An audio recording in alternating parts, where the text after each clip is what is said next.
What if we continue our conversations on race? What kind of world would we be living in today if the civil rights work begun in the 1960s and 70s had continued? Is discrimination against black folks still going on? What are the attitudes of young people, especially the young people you will see on this show, participants in the College of Charleston's Interrace Dialogue? We continue our series on race with this broadcast, but we are not finished. At least 2 more shows will be produced in the coming months, so we're looking for feedback from viewers. Go to our website, theconnectionshow.org, and answer by email the questions you find there. Let us know how this show is touching your life. Make a donation online or send us a check to continue this work. I'm Pat Jobe. Thank you for making the connection. Racism is the product of the ego that says we're separate. So we get stuck in that ego instead of in the heart. When I hear the word race relations, the first word that comes to mind is hate.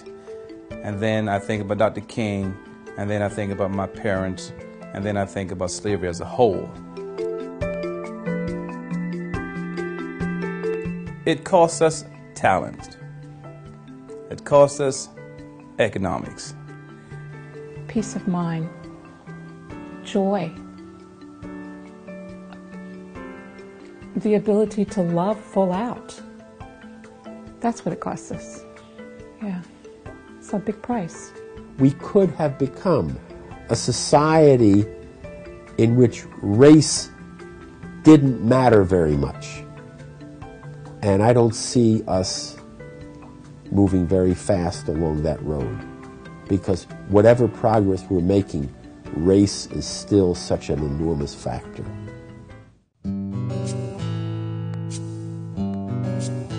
I come from a family that was extremely religious, and seldom, if ever, did my mother ever talk about race relations.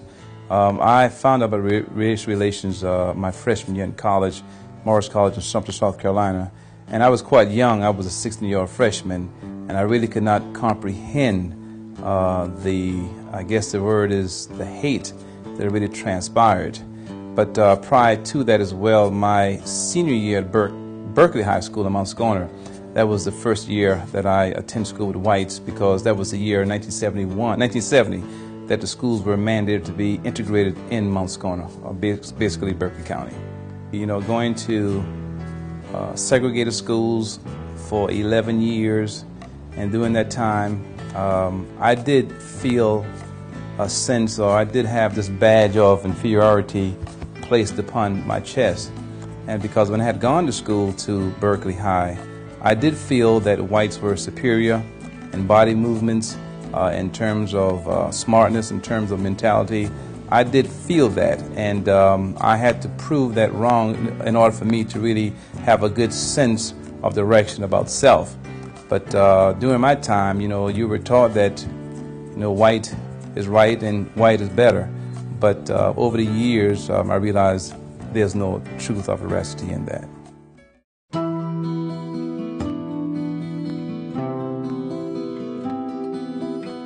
My absolutely wonderful grandfather would take me on trips, and he took me to Springfield on the train, and Springfield, Ohio, and we stopped in a restaurant.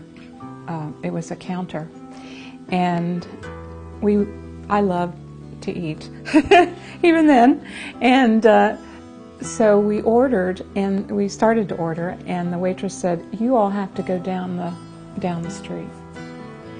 And I said to my grandfather as we walked out, "Why do we have to go down the street?" And he said, "There's a better restaurant down the street." But so actually it wasn't painful at the time. It's interesting. I never thought of it this way. It wasn't. But only in retrospect, as I think about how he must have felt, does it feel painful. If you look at this corner over here, there's a shirt. And I was 7 years of age, and there was a dump in Old North Charleston, a dump where businesses would just throw their junk. And my mother took me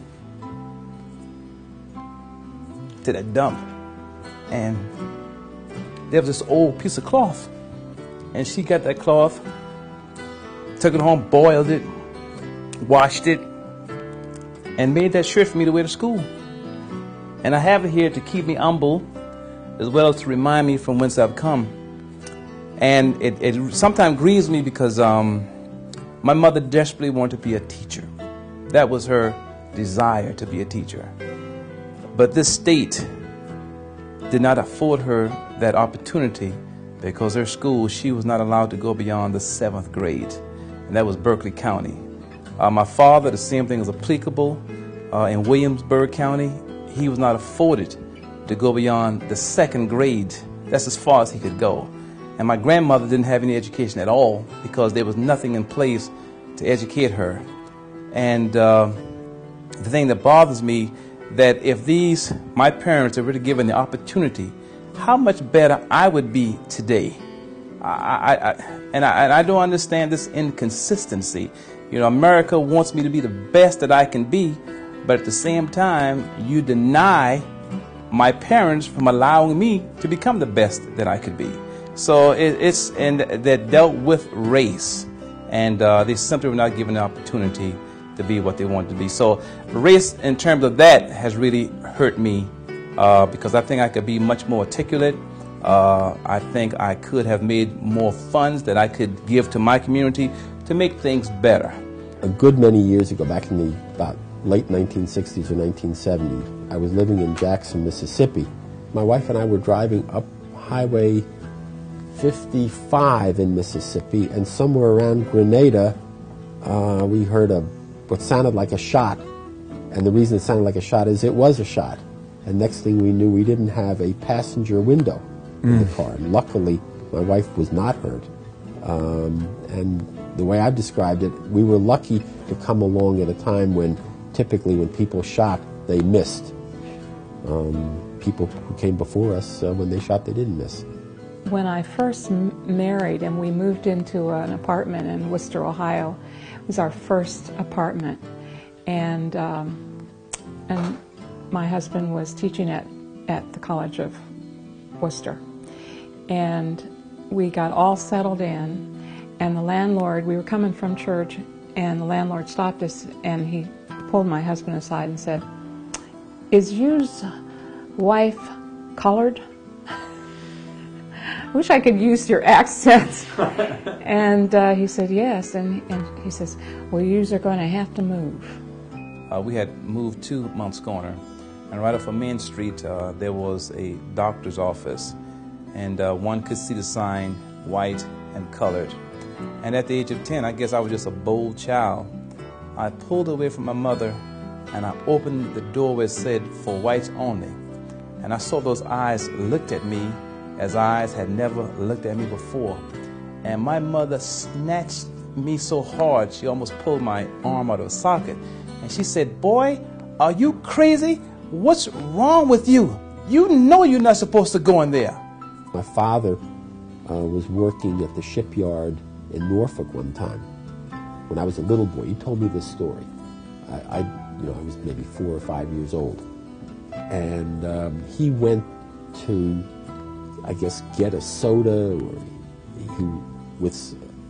at one point, and what was then called a colored person came along at the same moment from the other side, and my father stepped back and said, "You go ahead first." And my father said the other white guys came around and almost beat him up for letting down the side, or for whatever they called it. Mm-hmm. He was born in Europe. We came here to this country when I was 2 years old, and he was in his, I guess, mid-20s. So on the one hand, when he grew up, he never knew any black people. There was no discrimination, racial discrimination, plenty of discrimination against Jews, which we are.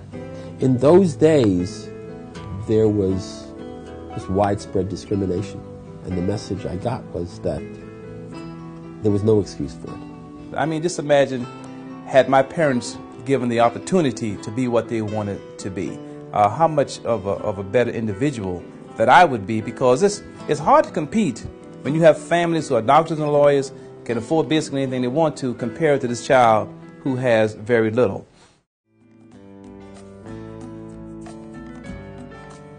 You married your white husband in 1960.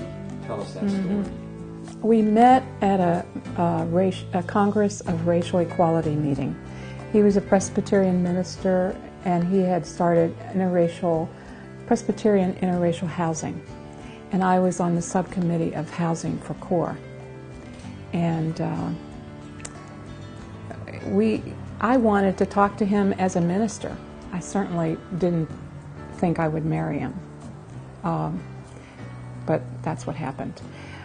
He was pastoring at a large Presbyterian church on campus at Ohio State, and when they found out that we were dating, the church split, and it was very upsetting to him, so he decided to resign rather than keep the dissension in the church. Their young minister was dating a black woman. That's all we were doing, was dating. They said we would have polka dot children. Some people had some strange things to say.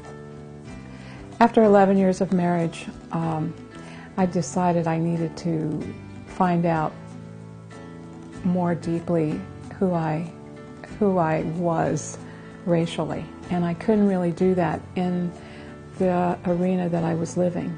It's an all-white neighborhood, and he was teaching at the college, and we'd go to parties, and everybody'd be white except me, and then I look across the room, and even my husband was white. So I didn't have a mirror that I needed.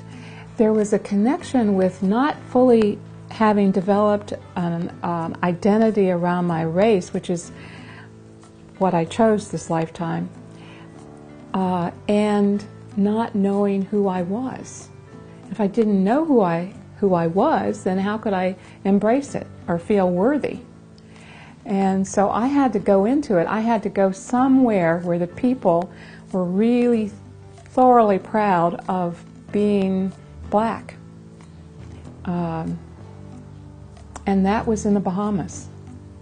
And when I was there, I was able to really get in touch with the pride that I have in my authentic pride, you know, not puffed up, but that deep down, happy about who you are pride.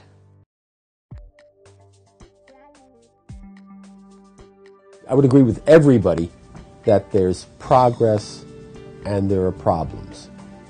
But the difficulty is that most white people think it's all progress. Most black people think it's mostly problems. And because there's more white people in the population, the prevailing tendency is to assume that there's been tremendous progress, there's only a tiny handful of problems, the Civil Rights War is behind us, and there's nothing else to do. And that, to my mind, is the basic problem, because whites and blacks are on such different wavelengths there, and blacks are extraordinarily frustrated, and rightly so, because most white people think it's all been done. And yet, it's, I think it's one of those the glass is half full, half empty. I think we have a lot more ways to go. And unfortunately, while we're moving forward in a lot of ways, I think in a lot of ways we're moving backwards. My problem is with institutional racism, right, in terms of banking, in terms of housing, in terms of jobs. When it's institutional, then I would have a problem. Back I'd say in the 1970s, there was a lot of forward progress. There was so much that had opened up in the 1960s. And so many situations where you saw the first black person elected to city council here, or the first black person on this football team, or the first black person dancing in this performance or whatever. And there was a lot of sense in the 1970s that enormous progress was possible, that we really could become a nation that was freed from the disease of racism and, frankly, from the disease of white supremacy. And I think a lot of people, white and black, worked together. White people had a sense that times were changing, that they wanted to be in a new country, and somehow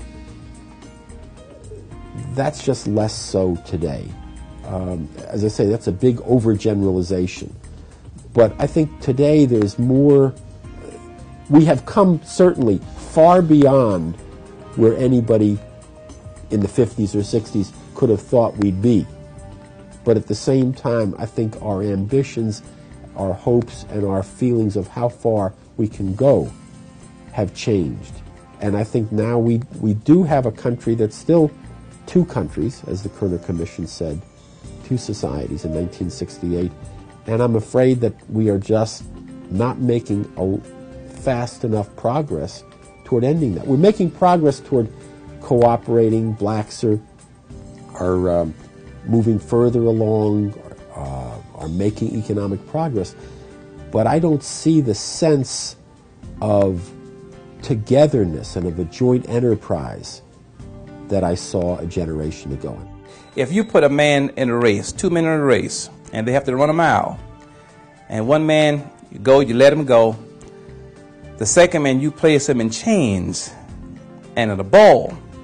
And when the race is over, you ask this guy who is in chains and a ball, why are you in last place? Why are you in last place? If you were to take these chains off of me, I could do the very best that I can and even be equal to, because nobody's going to slow down to let you catch up. So if you were to remove racism and allow me the opportunity, as Mr. Junji said, I think that's his name, the football coach, who's hailed as the first African American to win the Super Bowl, he said, perhaps he's the first, but he wasn't the first with the ability. So there are many people who have the ability, but have not been given the opportunity.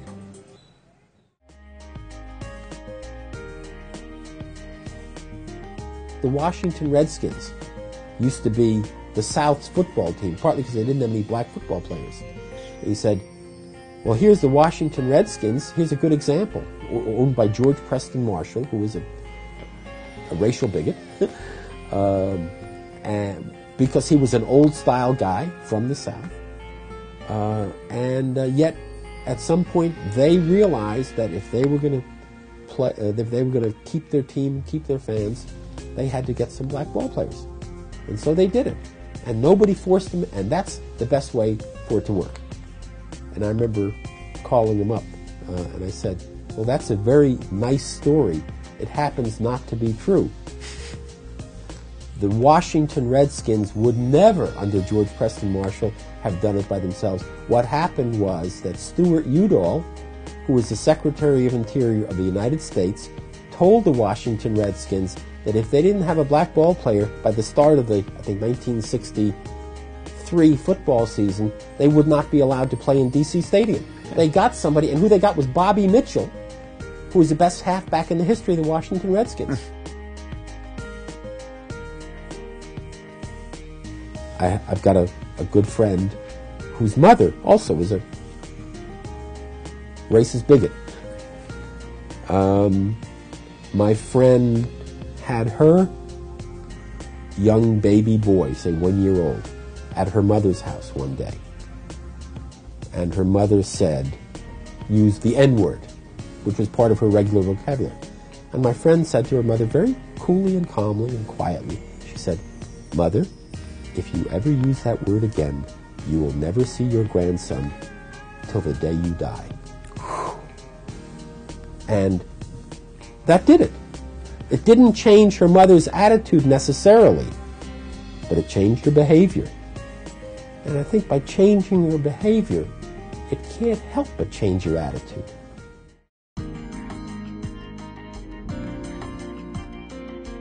As far as the videos and the images that we see on TV, yeah, there are blacks in front of the camera, but they don't show the white directors behind it. They don't show the white record executives and the people who are handing them the contract.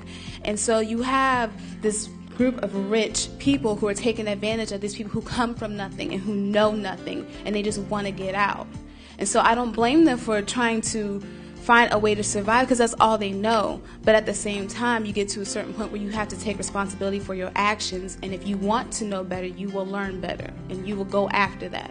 But you have these girls who are in front of the camera who didn't grow up with a father, who don't know how to feel good about themselves. But the moment someone throws money at them or puts a chain on them, they feel like they have some worth.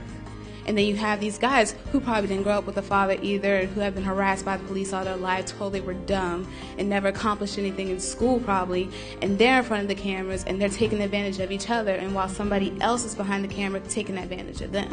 So everybody's just pulling at each other. Looked nice, and I was dressed nice and well groomed and everything. Then, on the other hand, you'd be a sellout. And you Uncle Tom, and you can't be one of those. You still have to keep it real, you know what I'm saying? And so then to a certain point, people are looking for you to perpetuate that thing in society just so that they know that you're still black. And so we're living in a quandary. And especially when you're an educated brother or a sister and you're in high school or going to college and you're trying to be black still. It's really hard. It's like you're on a line, just on that rope, just trying to not fall over on either side. But you can't help it. Sometimes you can be yourself, and it's really hard, man. You have little kids who you ask them what they want to be when they grow up. I don't know. I want to be Jay-Z. I want to be Beyonce. I want to be a dancer. I want to be a model. I'm going to starve myself so I can be pretty. Are you kidding me? Come on. No. We have to do better, not just for ourselves, but for them. We have to be better role models. We have to show them that there's so much more to life than being pretty, being thin, being rich, being whatever they see on TV. TV's not real. We have to show them reality because they're not getting it. And like he said, it's like a machine. They're going to push that out there because that's what's making them money. They don't care. These people are already rich. They're always going to be rich. As long as they make their money and they're out on top, we're a joke because we feed into it. So we have to look out for each other because we're all we have, and we have to look out for the generation that's coming up under us too.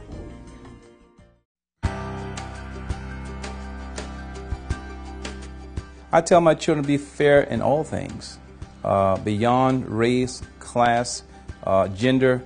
Be fair.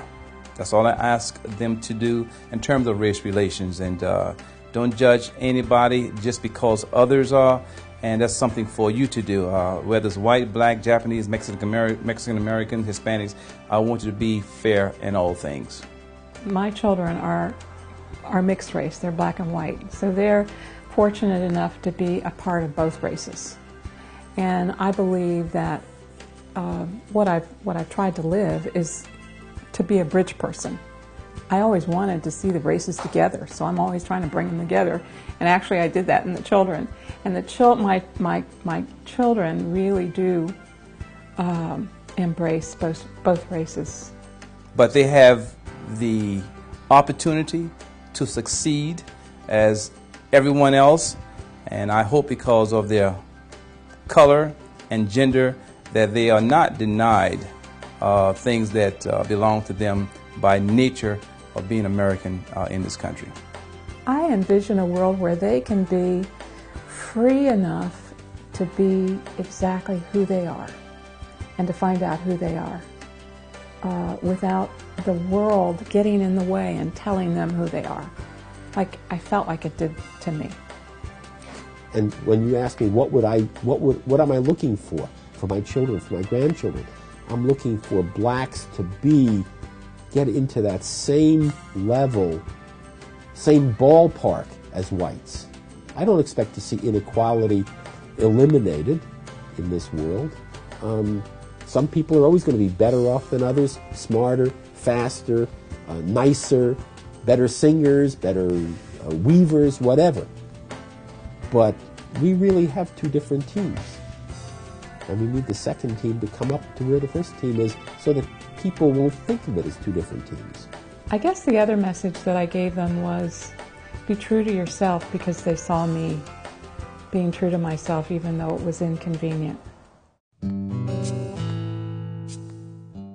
I still have this collective perspective of race as opposed to just the single. But of course there are other examples as well. But I'm beyond that now, and I look for the betterment in all people, irrespective of race, creed, color, or in terms of beliefs, in terms of gender.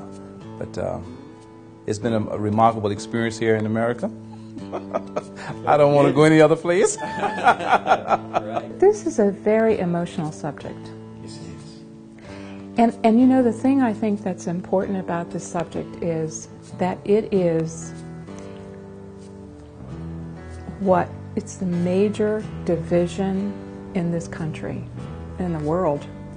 But especially in this country, this is a major division of black and white. Having lived in Canada and lived in the Bahamas, it's here. And it isn't being talked about in a healing kind of way. And people say, we're all God's children. And any of these differences are invented by people who must have nothing better to do than find ways to be better than other people. As I was growing up, there was a lack of equality. But I always heard, you're just as good as anybody else. So don't think that you're inferior for any reason. When I had gone to Haiti to do missionary work in the area of education and medical supplies, they didn't look at me as being an African American. They looked at me as being an American. But as soon as I get back home, now I am an African American. So when are we going to get rid of these adjectives describing what kind of Americans we are? So when that is removed, I think that Dr. King's dream will be ultimately structured into reality. And we all know what his dream was and still is. So it doesn't matter whether I'm with a black person or a white person, because I already know who I am. I can just enjoy people as people. But by and large, I think this generation is going to do much better than my generation or the generation that preceded my generation.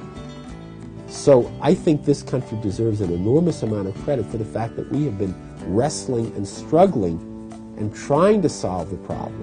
And we are still trying to solve it. And we make progress. And I think as these generations progress, I think that the time will come that we will be judged by the content of our character as opposed to our race and our gender. I do feel that. I must feel that, because if I don't, is to say that many people such as Dr. King or Whitney Young, Booker T. Washington, Du Bois, Frederick Douglass, or whether it's whites such as Charles Sumner, Thaddeus Stevens, Elijah Lovejoy, to say that things won't get better is to say that these people failed. And when you give your life and your time, your talents and your money, you can't fail. So I believe in the best in our young people. What happens now? Do you get involved, or do you think somebody else can take care of this problem? What does it cost us to continue ignoring the question of race in our culture? Is it something you care about? Please visit our website and let us know your responses to our 3 questions. We also really appreciate your financial support. We've launched a membership campaign to raise the support we need. We've relied on the generosity of individual people so far, but we need lots more folks like you getting involved. If you think your business would benefit from a partnership with our audience, consider becoming a sponsor. Now that we're broadcasting nationally on the Dish Network, we're raising questions across America. Please help us tell our story. I'm Pat Jobe. Thank you for making the connection.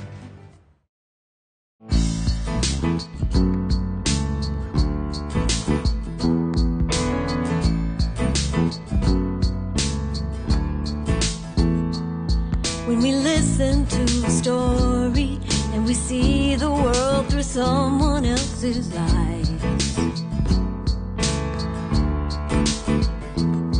it can help us understand them as they talk of what's important in their lives.